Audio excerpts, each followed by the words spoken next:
If you would remain standing, grab your Bible and turn with me to Luke chapter 1 and the 39th verse. Luke chapter 1 and the 39th verse. So good to see all of you in worship today. Luke chapter 1, welcome our East City campus. If you've not done this, would you type in what city, what state, what country you're worshiping from? We're grateful that you're out there. Luke chapter 1. I want to begin us to read together beginning at verse 39 all the way down to verse 45. Luke chapter 1, verses 39 down to 45. If you have it, say, I've got it. It's on the screen in front of you and on the East City campus. Come on, let's read together. Now Mary arose in those days and went into the hill country with haste to a city of Judah, and entered the house of Zacharias and greeted Elizabeth. And it happened when Elizabeth heard the greeting of Mary that the babe leaped in her womb, and Elizabeth was filled with the Holy Spirit. Then she spoke out with a loud voice and said, "Blessed are you among women, and blessed is the fruit of your womb. But why is this granted to me, that the mother of my Lord should come to me? For indeed, as soon as the voice of your greeting sounded in my ears, the babe leaped in my womb for joy. Blessed is she who believed, for there will be a fulfillment of those things which were told her from the Lord." Before you take your seat, look at somebody. I want you to give them the title of this sermon. Look at somebody, make contact with somebody. Tell them, neighbor, can't exactly explain it, but the blessings keep coming. Hallelujah. You can have your seat in the presence of the Lord.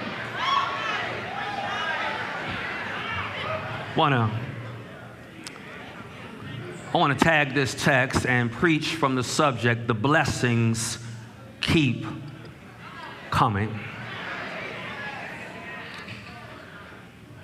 You know, I have often said that we can easily have the same vocabulary, but we can have different dictionaries, which is why I like to not assume that we understand what I'm saying. When I say blessings, I mean God's action in my life.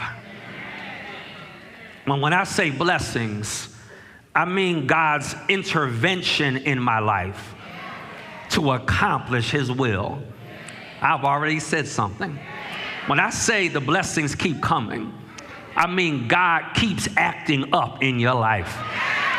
It means that God is intervening in your life to bring about what he wants to accomplish in your life. In our text today, ladies, are two women who are winning. Do I have any women in church that are winning? Come on, do I have any church members on the East City campus? Any women that are winning? There are two women that are winning in the text. A woman by the name of Elizabeth, who was an older woman who was pregnant, along with her younger teenage cousin, whose name is Mary. And here they are sharing us a story about the blessings of God in our lives. Y'all, this is sermon 1 in a new sermon series, if you let me set it up, that I'm titling Sounds of the Season. This month, I want to preach about us starting to see and say what we believe. The strange, different thing, give me a minute, about Christmas is the music. If you really think about it, other seasons don't have whole album projects. If you really think about it, nobody writing a whole bunch of music about New Year's. No, nobody's written a bunch of music about Thanksgiving. There's no major soundtracks about 4th of July or not even Good Friday. Very little even about Easter. But at Christmas, it's different. At Christmas, you have, Ryan, like joy to the world. Let me set it up, John. At Christmas, you've got Hark the Herald Angels Sing. At Christmas, you've got Mary, Did You Know? At Christmas, you've got Silent Night and Away in the Manger and Old Little Town of Bethlehem. That's while you in church. When you at the mall, you got the Temptations singing Silent Night. When you hanging out in your car, you got Donny Hathaway talking about This Christmas. Where my older folk at? You've got Boys to Men talking about Let It Snow. You got Mariah Carey saying, all I want for Christmas is you.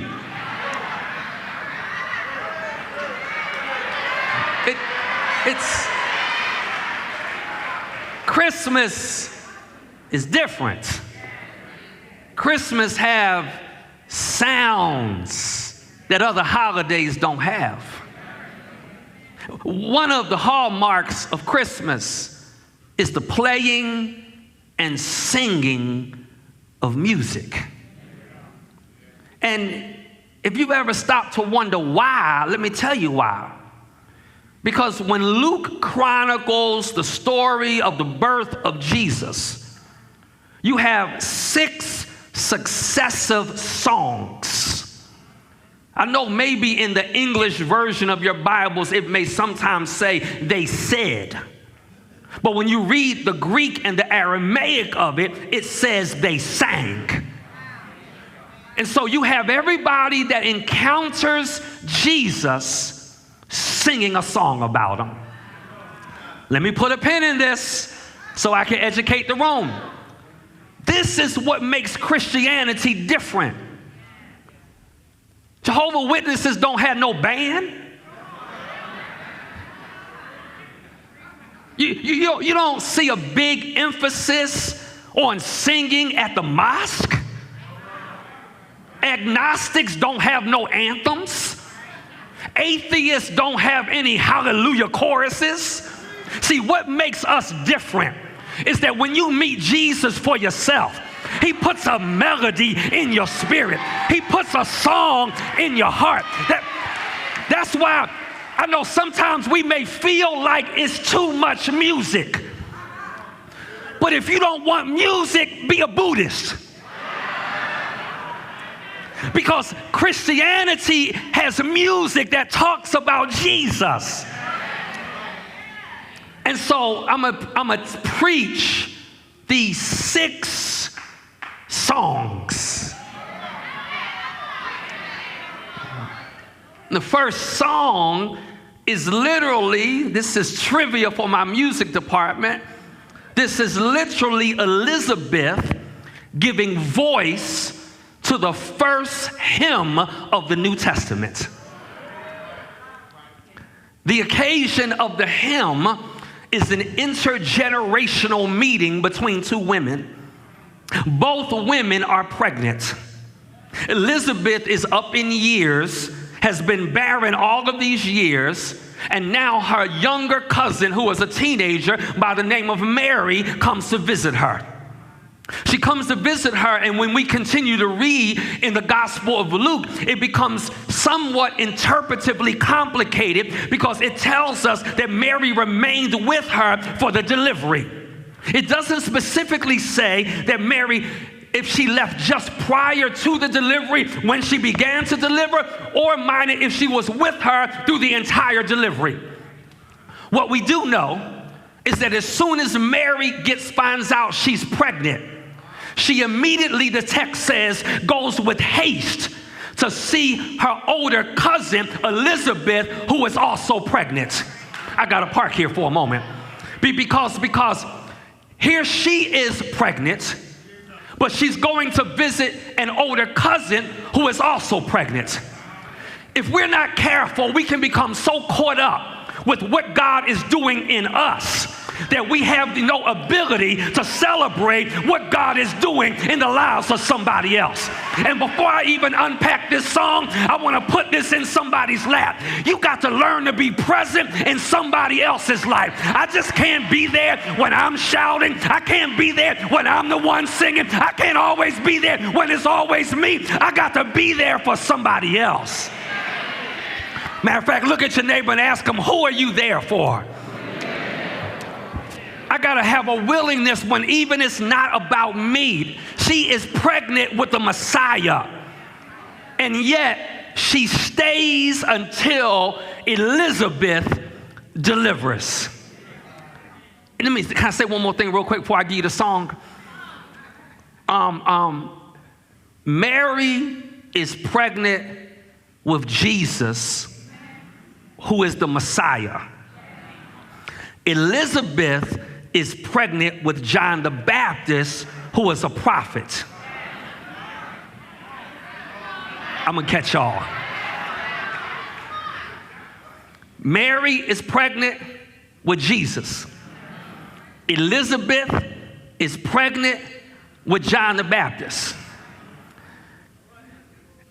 And even though Mary is pregnant with the Savior, which is really the greatest blessing, she still knows how to be around Elizabeth without putting out her fire and making her feel less than. Right, some of our problem is that we so busy showing each other up. We so busy acting like I'm more pregnant than you, or I'm more anointed than you, or I'm more gifted than you, or I'm more significant than you. And sometimes you got to let other folks shine.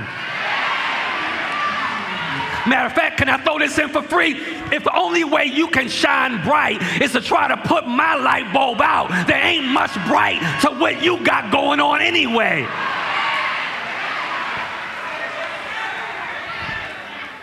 And so I hear you, Holy Ghost. Mary lets Elizabeth have her moment. Tell your neighbor, can I have my moment sometime?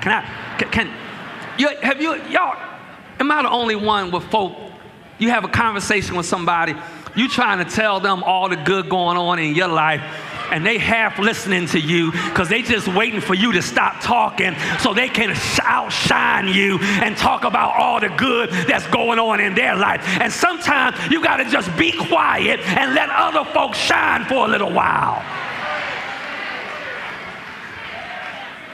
So the two pregnant women are present, and Elizabeth looks at Mary and literally starts singing to her. She says to her in verse 39, she says, Mary rose, she goes with haste, she gets to the house of Zechariah and Elizabeth.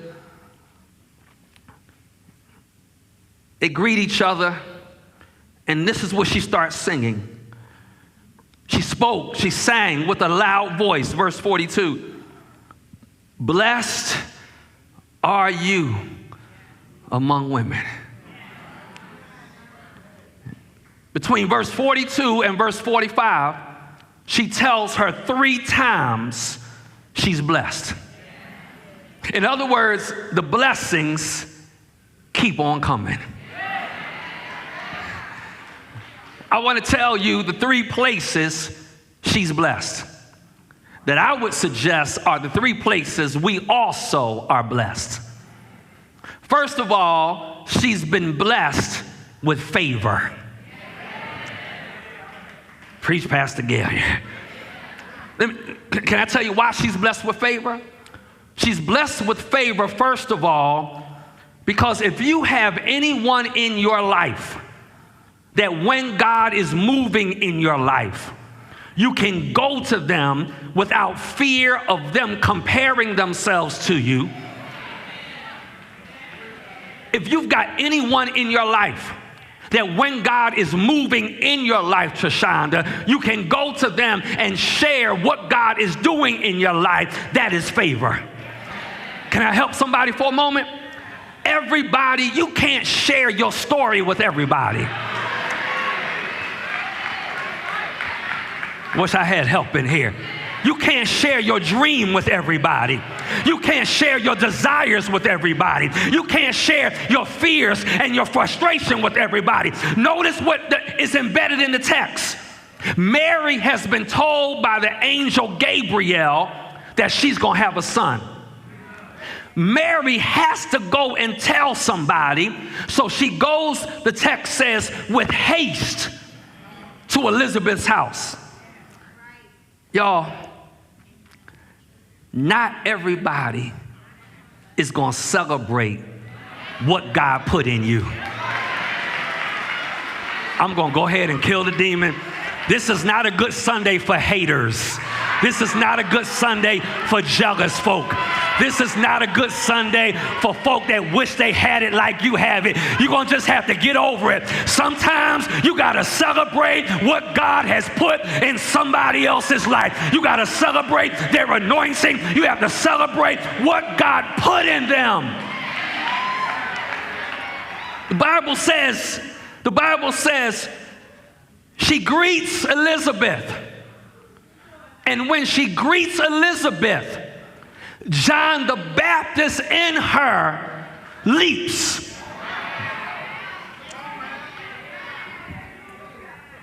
Now, these two pregnant mamas about to guilt trip us. Can I give you real quick? Mary has only been pregnant for maybe 3 or 4 days.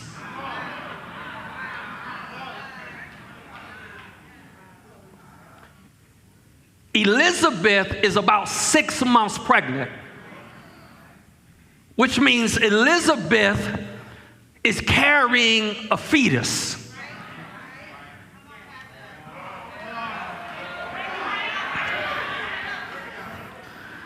A fetus that moves.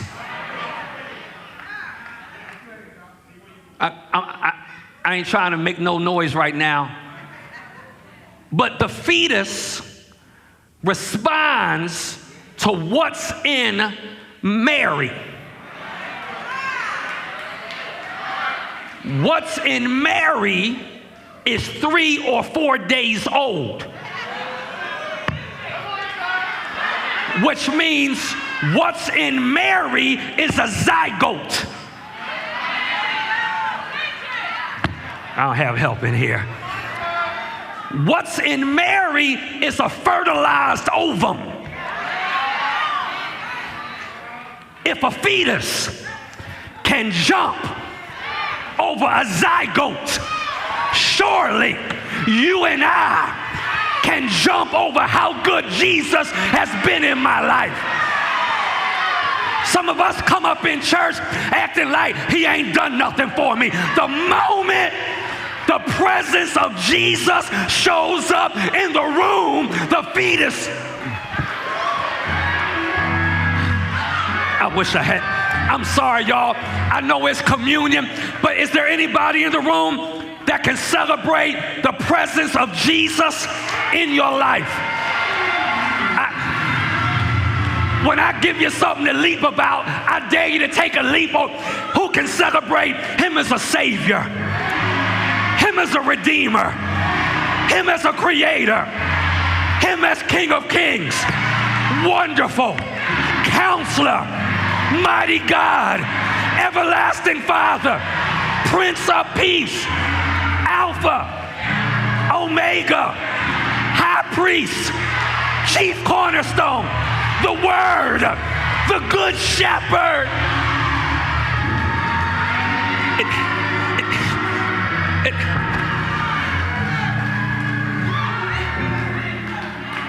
I got to start celebrating Jesus.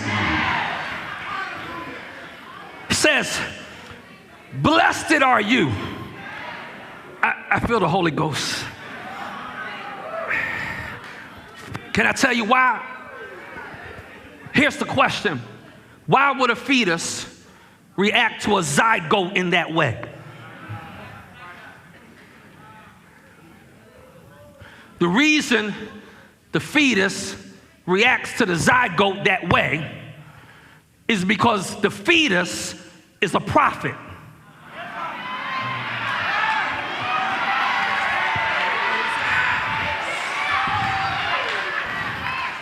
His job, his calling is to prophesy about Jesus.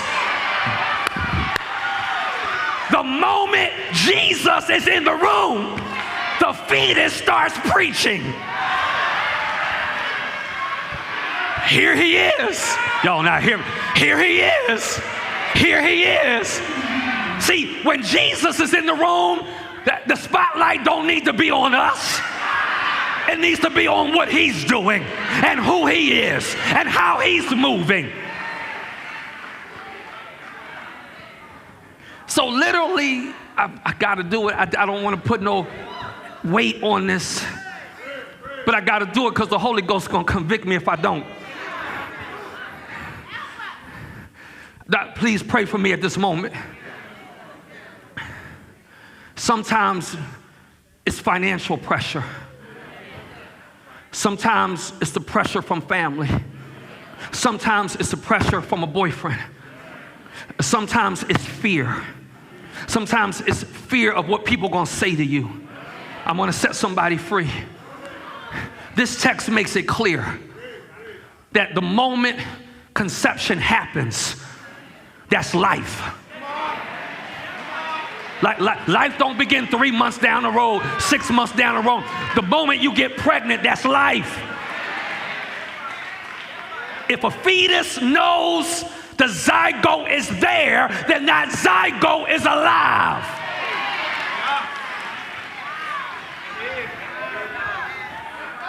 And this is where the Lord has me. I'm moving on.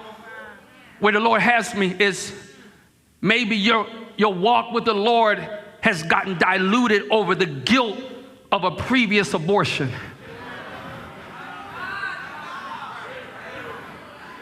And I hear the Lord saying to us that God's grace is sufficient for you. And that today can be a day where you don't have to keep carrying that guilt, because there is now no condemnation to those that are in Jesus Christ. That at the end of the day, we can't let no political party tell us that life does not begin at conception, because it does. Oh boy, I mean, are y'all hearing me? I don't want you guilt tripped. I want you to know the Lord can forgive you. I wish I had a handful of people. God, I wish I had a handful of people that could testify in this room. I've made some mistakes. I've done some stuff I wish I had not done. I wish I had a do-over, but I don't. But I brought my struggle to the Lord, and the Lord forgave me, and he removed it all from me. Y'all, God is, tell your neighbor, he's a forgiving God.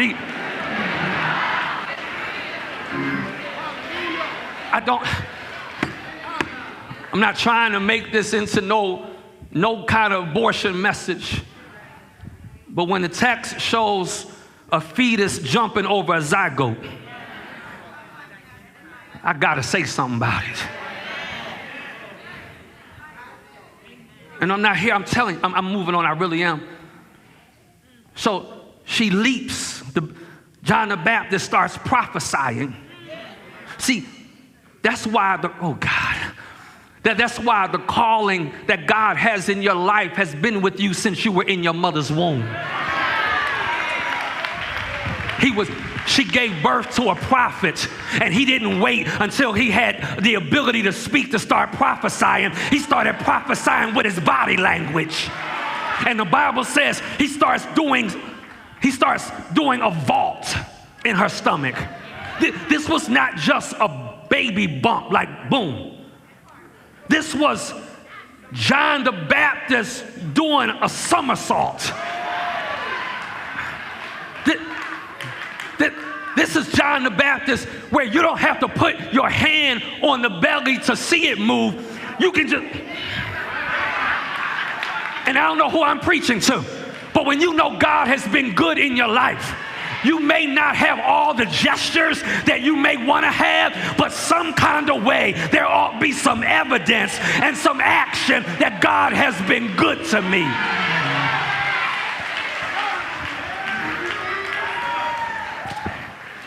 He leaps. I gotta hurry up, y'all. He leaps because, first of all, he's a prophet and he has to prophesy. But he also leaps because of the emotion of joy that he experiences. When you look at the text, it says, look at this. He leaped in her womb, and Elizabeth was filled with the Holy Spirit. And at that moment of leaping, she looks at Mary and says, "Blessed are you among women." The first blessing she pronounces is the favor of God on her life. Let me say this, y'all. We need, I love this.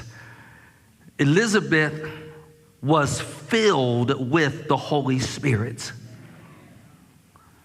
That suggests that she felt something and experienced something because of the action of what was in her, who was John the Baptist. I'm coming to get y'all. We need relationships that elevate our soul. We need folk in our life that their activity in your life and their actions in your life cause me to be a better somebody. We need relationships that expand my human spirit. Oh, God, I'm preaching better than y'all giving me credit. I said we need relationships that expand my human spirit. I need relationships in my life that when I leave your presence, I feel a joy that I didn't have before I was with you. Can I go ahead and kill a demon, y'all? It's about time out for us being sad all the time and us bringing other people down. We need to get around some folk that when we get in their presence, they make me want to be better. They make me want to worship God. They make me want to love on folk. They tell somebody I'm better when I'm around you. We need those relationships that elevate my soul and relationships that expand my human spirit. Now watch what he says. I gotta hurry up, y'all. Give me a minute. Blessed are you among.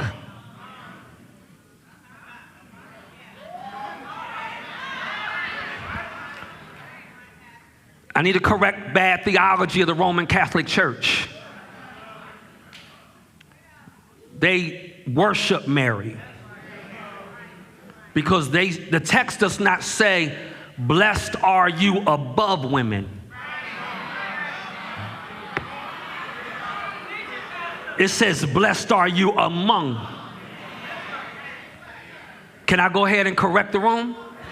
Just because you have favor does not make you above other folk. Just because your business is doing better doesn't make you above other folk.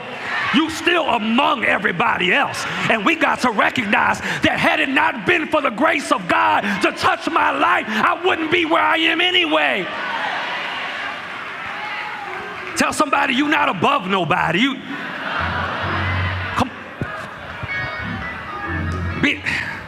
That's why we don't have pulpit chairs. And I'm not dogging those who do. But I want to be among y'all, not above y'all. And at the end of the day, sometimes we feel like because I got me a collar on, or because I'm a reverend, or because I'm a minister, you're not above just because you're an elder or a district leader or a deacon. You among everybody. You bleed like I bleed. You cry like I cry. You get frustrated like I get frustrated.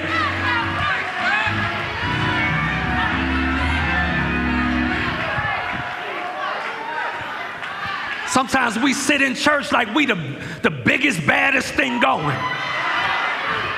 At the end of the day, I'm among everybody. I'm sorry, y'all, I got to move on, but I want to encourage somebody. Don't let folk fool you just because they have it going on at this season in their life. They were not with you at the season they were begging bread. They weren't with you at the season they were unsaved. They weren't with you at a season they were struggling to pay bills. Blessed are you, favor. Blessed are you among women.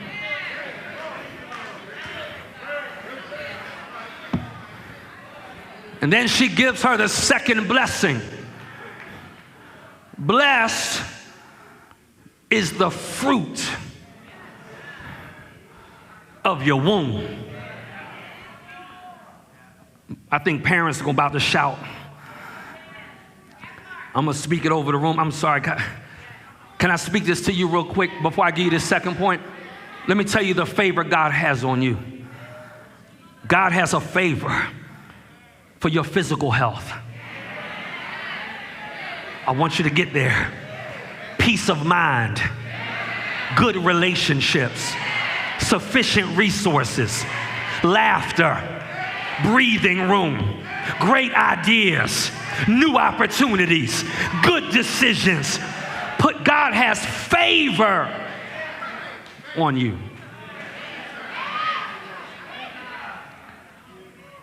But then she looks at her, she keeps singing, and she says, blessed is the fruit of your womb. Y'all, can I tell you the second blessing God has for us? It is not just the blessing with favor, but secondly, he is blessing future generations. Man, I wish I had some help in here right now. All y'all who I just said that, I'm about to correct, your pastor about to correct you. All y'all who are parents, who I just said, the Lord is blessing the future generation, and you did not clap, you did not acknowledge something is wrong with your parenting. I'm going to try this again. God is blessing future generations.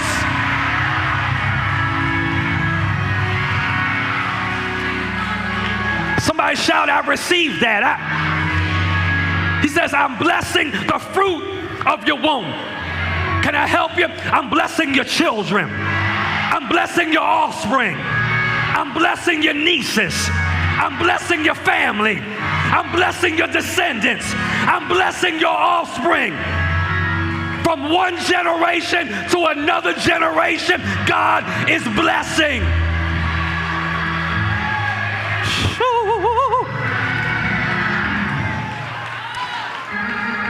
Elizabeth is not just speaking over Mary, she's speaking over Jesus. And I'm here to tell you, I don't just want to be the one in the family doing well. I want the blessing to go from generation to generation. I feel the Lord here. We can quote with no problem, Corey, the God of Abraham, Isaac, and Jacob. Well, whoop-de-doo. I'm substituting that. And I want to put 3 generations of Gailliard in that conversation. I'm grateful for Abraham. I'm grateful for Isaac. But I'm grateful for Ruth, James, and Matthew. Can you take just a moment and speak out 3 generations in your family? on East City campus. Type in 3 generations.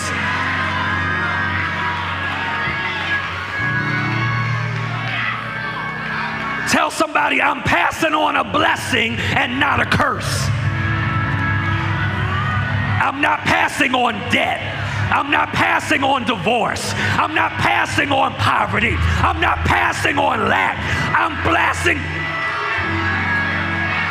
passing on growth and grace. I'm passing on courage. I'm passing on generosity. I'm passing on wisdom. God is blessing future generations. God don't just want you blessed. He wants the next generation blessed. We need to kill some demons.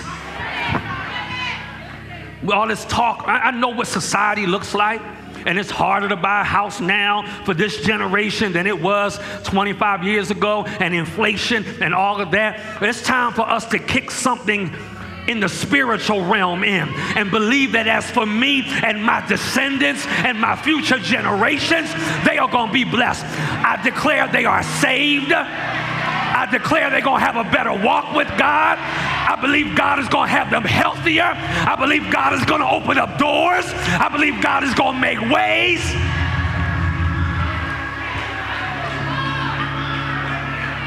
Do I have 100 parents that can agree with me that my child is going to have a greater blessing than I do? Do I have any grandparents with my grandchild? Oh, God.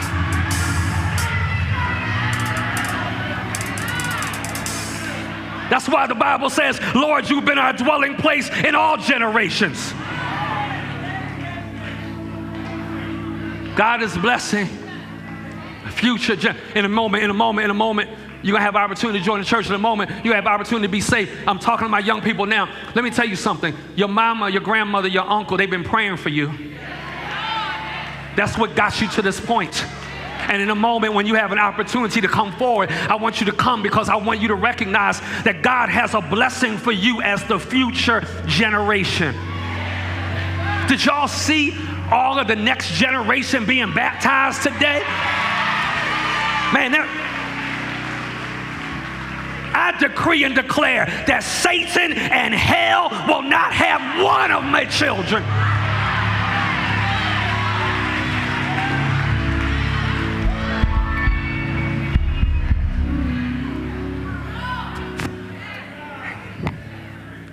She says, blessed are you. She sings to her, blessed are you among women. Blessed be the fruit of your womb. Y'all should make a song out of that rhyme, because that's what it is in the Bible. Blessed are you among women, and blessed is the fruit of your womb.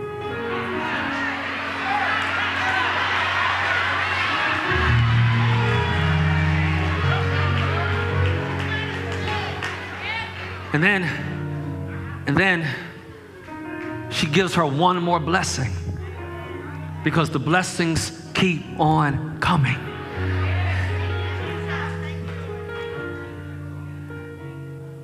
And so she says, Elizabeth's like, I can't believe the Lord let you come to me. And then she told her what happened. Soon as John in me heard your voice, he leaped for joy. She says, I got to give you one more blessing. She says, blessed is she who believed. Don't miss your place to shout. For there will be a fulfillment.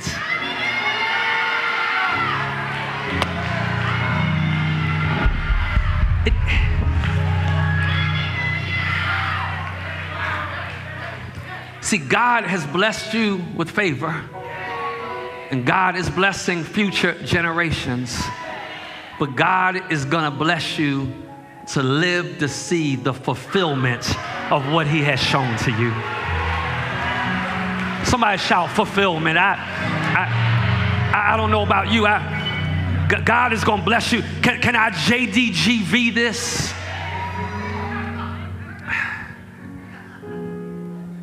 This is the JDGV. It's going to happen for you. Who in church? I'm done preaching. Who in church can receive that it's going to happen for me? All the good that God has promised, it's going to happen for me. All the doors that God said he's going to open, y'all not believing it, it's going to happen for me. All the ways that God said he would make, it's going to happen for me. All the healing that God said I would have, it will happen for me.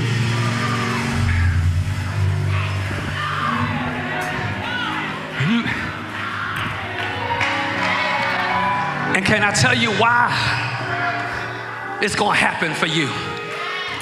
The reason I can tell you it's going to happen for you is because just a few months earlier, Elizabeth was barren. She says to Mary, Gailliard, the reason I know it's going to happen for you is because it happened for me. I don't know who I'm talking to, but God is saying no more shame, no more disappointments. God is saying it's going to happen. Barrenness is going to turn into a blessing. That God is saying the same way I transformed Elizabeth is the same way I'm going to do it for you. Back up to verse 37. This is how I know it's going to happen for you. Back up to verse 37. When you get it, shout over it. For with God, nothing will be impossible. God is going to bless you because with God nothing shall be impossible. He can turn nighttime into daytime because with God nothing shall be impossible. Keep working because with God nothing shall be impossible. Keep trusting because with God nothing shall be impossible. Who can testify that God can do anything? God can take nothing and create anything because with God nothing shall be impossible. God can take an old man and an old woman and give them a child because with God nothing shall be impossible. God can take human flesh and come into the world because with God nothing shall be impossible. God is going to let you see the fulfillment.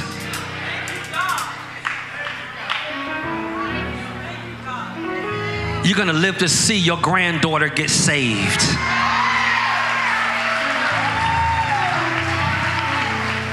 You're going to see your son get married. Y'all not hearing me. You're going to live to see your grandchild walk across the stage with the bachelor's degree and the master's degree and the doctorate degree. You're going to see the fulfillment.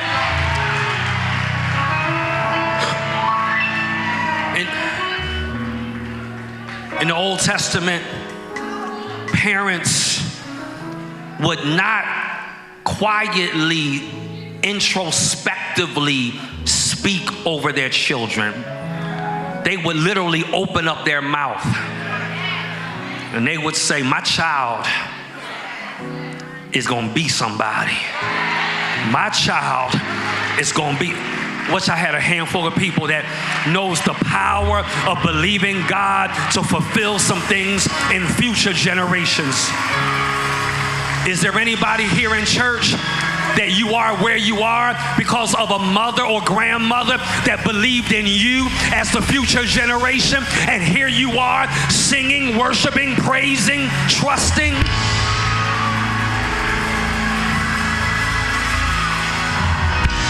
The blessings keep on coming.